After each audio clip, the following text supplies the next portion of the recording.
السلام عليكم ورحمة الله وبركاته. بسم الله الرحمن الرحيم. الحمد لله رب العالمين، والصلاة والسلام على أشرف الأنبياء والمرسلين سيدنا محمد وعلى آله وصحبه ومن تبعهم بإحسان إلى يوم الدين. أما بعد يشكر الله سبحانه وتعالى وكتجاليا na kutuwafikia kuyapata masiku haya tukufu ndani ya mwezi mtukufu kama huu wa Ramadhan, ikiwa leo takuwa ni siku ya 20 katika mwezi mtukufu kama huu wa Ramadhan. Ina maana ya kuwa tukamilisha 10 la pili. 10 la kwanza limeondoka, limeisha. 10 la pili ndio hilo vile vile linaisha. Swala la kujiuliza mimi na wewe ni kuwa ndani ya masiku hayo ambayo kwamba yamepita, tumetanguliza nini mbele zake Allah subhanahu wa ta'ala? Tumechuma nini? Tumeongeza nini katika matendo yetu mbele zake Allah subhanahu wa ta'ala? Kwani hii ni nafasi ambayo kwamba sio wote wamebahatika kuipata. Kuna wengine walitarajia lakini hawakuweza kupata fursa kama hii, wametangulia mbele zake Allah subhanahu wa ta'ala kupitia njia ambayo kwamba inamsubiria kila mmoja wetu, njia ya mauti. Na kuna na wengine ambao kwamba masiku kama haya wamebahatika kuyapata, lakini wako katika hali ngumu ya maradhi, hawakuweza kutekeleza ibada katika masiku kama haya. Kwa hivyo mimi na wewe ambao kwamba Allah subhanahu wa ta'ala ametujalia kubahatika kuweza kupata masiku kama haya, yatakiwa mwanzo tumshukuru Allah subhanahu wa ta'ala na tutumie fursa kama hii kutekeleza yale ambayo kwamba yanamridhisha Allah subhanahu wa ta'ala. Tukiendelea katika darasa zetu za Ramadhan, leo tutazungumzia ibada ya itikaf. Tutaizungumzia itikaf ni nini na hukumu zake ni zipi, hasa tunapoingia katika haya masiku 10 ya mwisho ya mwezi mtukufu kama huu wa Ramadhan. Neno itikaf ni neno la Kiarabu ambalo kwamba lina maana mbili. Itakuwa lina maana ya kilugha na lina maana ya kisheria. Maana ya kilugha ya neno itikaf ni kukalia kwa ajili ya kitu, ni kukaa kwa ajili ya kitu, kukaa sehemu kwa ajili ya kitu fulani, ikiwa ni kwa njia ya khairi au kwa njia ya shari. Hii ndio maana ya itikaf kwa lugha. Kilugha ni kuketi kwa ajili ya kitu, kukaa sehemu kwa ajili ya kitu fulani, ima kitu kile ni cha khairi ama ni cha shari. Na katika Qur'an imekuja mfano ya kuelezea kwa maana ya kilugha, wakati Allah subhanahu wa ta'ala aliposema ndani ya suratul Anbiya aya 52, idh qala li abihi wa qaumihi ma hadhihi at-tamathilu allati antum laha akifun. Wakati Nabii Ibrahim alayhi salam alipomwambia baba yake na wale watu wake, ni nini haya masanamu ambayo kwamba mnayashughulikia kuyaabudu? Hapa kuyashughulikia imetumika neno akifun kwa maana ya kukaa na kuyaabudu. Kwa hivyo maana ya neno itikafu katika lugha ni kukaa kwa ajili ya kitu fulani, iwe ni jambo la kheri ama jambo la shari. Lakini sasa kisheria, ambayo kwamba ndo maksadi yetu, manake inakuwa na maana mbili ya lugha na kisheria. Ama kwa maana ya kisheria, itikafu ni kukaa ndani ya msikiti kwa nia mahsus, yani nia maalum na kwa njia maalum. Itikafu kwa maana ya kisheria ni kukaa ndani ya msikiti kwa nia mahsusi na kwa njia mahsusi. Itikafu ni ibada ambayo kwamba mara nyingi watu wameielewa vibaya, wakaelewa kuwa ni ibada ambayo kwamba pengine inapatikana tu katika Ramadhani, ikiondoka Ramadhani tena haipatikani. Na pia katika Ramadhani wengi wakaelewa kuwa itikafu inapatikana pia katika 10 la mwisho peke yake. Sasa tushajua maana ya itikafu ni kukaa ndani ya msikiti kwa nia mahsusi na kwa njia vile vile mahsusi. Sasa itikafu ni ibada ambayo kwamba inapendekezwa wakati wowote ule, sio tu katika mwezi wa Ramadhani. Ndani ya mwaka mzima aweza mtu kukaa itikafu wakati wowote. Lakini hapa katika 10 la mwisho la Ramadhani imetiliwa nguvu zaidi. Aweza kukaa mtu itikafu siku zote ndani ya mwaka mzima. Lakini katika mwezi wa Ramadhani ikatiliwa mkazo kuketi itikafu katika ile 10 la mwisho la mwezi wa Ramadhani. Hapa kwa nini? Kwa kufuata sunna ya Mtume sallallahu alayhi wasallam. Katika hadithi tunaiona ambayo kumepokelewa na Ibn Umar radhi za Allah ziwe pamoja naye, asema kana Rasulullah sallallahu alayhi wasallam ya'takifu al-ashra al-awakhira min Ramadan. Asema sahaba huyu Ibn Umar radhi za Allah ziwe pamoja naye pamoja na baba yake, asema alikuwa Mtume sallallahu alayhi wasallam akikaa itikafu msikitini katika lile 10 la mwisho ya mwezi wa Ramadhani. Kwa hivyo hapa ndio ikapatikana kuwa usunna na kutiliwa mkazo zaidi kuketi itikafu katika zile siku 10 za mwisho za mwezi wa Ramadhani. Na hapa ni kwa ajili ya kutafuta lengo la kupata usiku ambao kwamba ni usiku wa Lailatul Qadri, ambao kwamba Allah Subhanahu wa Ta'ala amesema ni usiku ambao kwamba ni bora kuliko miezi 1000, na usiku huo unapatikana katika hili 10 la mwisho la mwezi wa Ramadhani. Tutakuja kuona ahadith ambazo kwamba zinazungumzia fadhila za Lailatul Qadr.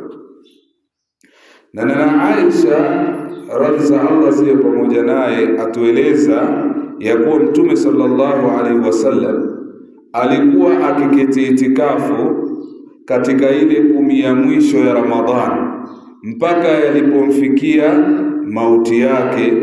Na kisha baada ya Mtume sallallahu alaihi wasallam kufikiwa na mauti yake, baada yake pia wale wake zake na wale masahaba wakawa ni wenye kuendelea na kuketi itikafu katika zile 10 za mwisho ya Ramadhani.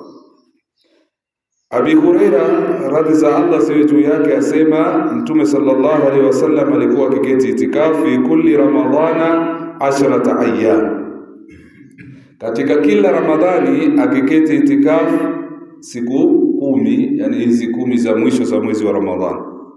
Falamma kana al-aam alladhi qubida fihi i'takafa 20 yawman, kila Ramadhani akikaa Mtume itikafu katika zile siku 10 za mwisho. Lakini ile Ramadhani yake ya mwisho ambayo kwamba hakuweza kufunga baada ya hiyo Ramadhani nyingine, basi Mtume sallallahu alaihi wasallam Ramadhani yake ya mwisho aliketi itikafu siku 20. Yani alianza itikafu tangu 10 la pili. Kwa hivyo hizi zote zatuashiria kuwa hii ni ibada ambayo kwamba ni muhimu sana, na ni ibada ambayo kwamba imetiliwa mkazo hasa katika haya masiku 10 ya mwisho ya Ramadhan, hasa watu wakiwa na nia ya kutafuta usiku wa Lailatul Qadr. Kwa hivyo itikafu ni mchana na usiku vile vile, kuketi msikitini kwa nia ya kujikurubisha kwa Allah subhanahu wa ta'ala. Sasa kwa kuwa ni ibada hawezi akaifanya mtu kwa namna anayotaka yeye. Kwa kuwa ni ibada, ndio pale mwanzo akasema ni kuketi msikitini kwa njia maalum. Ina maana kuwa ni ibada ambayo kwamba ina nguzo zake. Katika nguzo za itikafu wasema nguzo za itikafu ni 4. Nguzo za itikafu ni 4. Ya kwanza katika nguzo za itikafu ni nia, innamal a'malu binniyat. Mtume sallallahu alaihi wasallam asema kila amali huzingatiwa nia. Kwa hivyo nguzo ya kwanza katika nguzo za itikafu ni nia. Wakati mtu anaenda kufanya itikafu, aweke nia katika moyo wake kuwa anaketi ibada ya itikafu.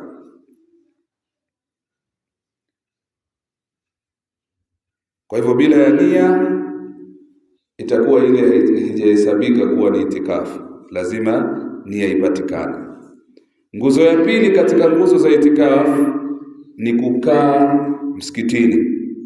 Itikafu haiwi isipokuwa msikitini, kukaa msikitini. Imamu Shafi akapendekeza ili itikafu itimie akae mtu siku nzima, ili kuepukana na zile rai za ulama ambao kwamba wamesema muda umetofautiana katika zile muda za itikafu. Lakini kwa uchache ni mtu itikafu aweke nia anapoingia msikitini. Wengine wakasema hata ikiwa ni baina ya swala, mfano umeingia salatu dhuhuri, kutakuwa pengine kuna dakika 15, pale weka nia ya itikafu, utapata zile ujra maadamu na keti msikitini. Dalili ya kuonesha lazima iwe ni msikitini ni mwenendo wa Mtume sallallahu alaihi wasallam, na vile vile na masahaba zake, na vile vile kuna hadithi ambayo kwamba imepokelewa kutoka katika Al-Mu'jamul Kabir. Asema Mtume sallallahu alaihi wasallam, hakuna itikafu isipokuwa ndani ya msikiti unaoswaliwa jamaa. Hakuna itikafu isipokuwa ndani ya msikiti ambao kwamba inaswaliwa ndani yake swala za jamaa. Nguzo ya tatu katika nguzo za itikafu ni kuwa yule mu'takif, yule ambaye kwamba anaketi itikafu awe ni Muislamu. Hauwezi kuwachukua marafiki zako mfano ambao kwamba si Waislamu kumwambia basi na sisi twendeni basi tukafanye itikafu. La, hairuhusiwi. Mwenye kukaa itikafu ni lazima awe ni Muislamu, ni lazima awe na akili timamu, asiwe mwenda wazimu, asiwe mtoto mdogo sana, awe ni mtu mumayyiz, awe na akili timamu, na vile vile asiwe katika hedhi. Kama ni kina mama hawezi kukaa itikafu akiwa katika hedhi. Na ikiwa watakuja kuketi itikafu msikitini, lazima wawe na wale mahrim zao ili kuepusha fitna Akiwa atakuja mwanamke kukaa itikaf, basi ni sharti asitoke nyumbani bila ya mahrim wake. Mahrim awe pengine ni ndugu yake ama ni mume wake ama kadha wa kadha, asije akaenda tu itikafu yeye mwenyewe. Na hapa pia atatakiwa akuwe na ile idhni. Asiwe katika hedhi wala mu'takif, asiwe katika nifas, damu ya uzazi, na wala asiwe katika hali ya janaba. Yani ina maana akuwe ni mtu ambaye kwamba yuko katika tahara kutokamana na hedhi na nifas, na kutokamana vile vile na janaba. Awe Muislamu na awe mwenye akili timamu. Kwa hivyo hakuna itikafu ya watoto, si watume watoto kuambia nendeni mkafanye itikafu msikitini, la. Nguzo ya 4 ndio ile ambayo kwamba tumeashiria pale juu, ni kuwa sehemu ya itikafu ni msikitini.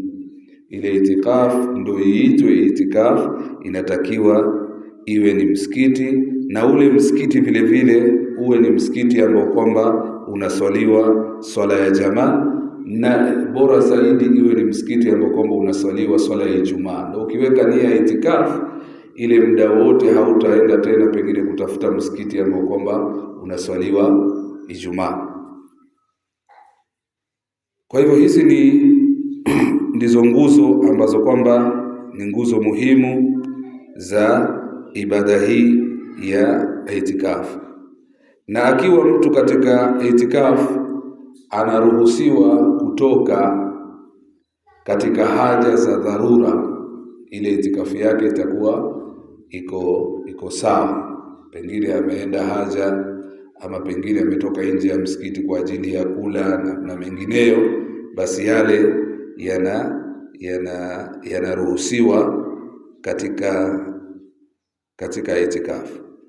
Lakini akitoka kwa haja nyingine, ameenda kuswali pengine Ijumaa katika msikiti mwingine, basi ile itikafu yake itakuwa imevunjika. Akirudi atatia nia tena, pengine ametoka kwenda kusindikiza janaza, kila akirudi ataweka nia. Ikiwa ametoka kwenda kumzuru mgonjwa, basi ile itikafu yake itakuwa imebatilika, imeharibika, isipokuwa tu pale ambapo kwamba anatoka kwa ajili ya dharura. Pengine ameketi itikafu akapatwa na ndoto, akapatwa na janaba mfano, atatoka, ile ni katika mambo ya dharura, atakwenda ataoga, na ile itikafu yake itakuwa iko sawa. Kwa hivyo ndugu zangu, ilikuwa tu ni kukumbushana umuhimu wa ibada kama hii ya itikafu, hasa katika haya masiku ambayo kwamba tunaelekea. Wale walioanza mbele tayari washaingia katika masiku kama haya 10 la mwisho, na sisi wengine tunatarajia kuwa leo ni 20,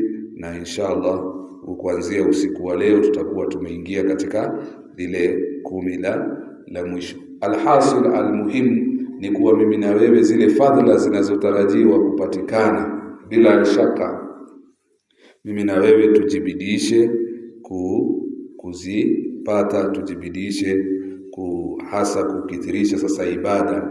Sasa ndo tunaingia katika zile nyakati za fadhila zaidi katika haya 10 yote. Hii 13 linakuwa lina fadhila zaidi, kwa sababu ndani yake kuna usiku kama huo mtukufu, usiku wa Lailatul Qadri. Inshallah katika darasa ambayo kwamba itafuatia, tutazungumzia fadhila za usiku wa Lailatul Qadri, dalili zake, inapatikana vipi, mambo kama hayo inshallah.